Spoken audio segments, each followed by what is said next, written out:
na kanalu Tehno Balkan, znači izbacio sam video kako sam zabio gol na FIFA 15 koji ćemo snimat. Sad ćemo vam govoriti o sponzorima. Imamo sponzora Instagaming, vidjeli ste možda u deskripciji prošlog videa. I sada posjetite Instagaming i sada radimo da nabavimo novoga sponzora, a to je Coca-Cola. Znači, vjerojatno puno vas zna kako radi sad ova nova kola.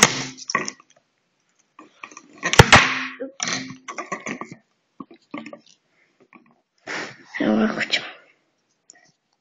Da imate ovo ovdje. I evo da, mašna. To je to.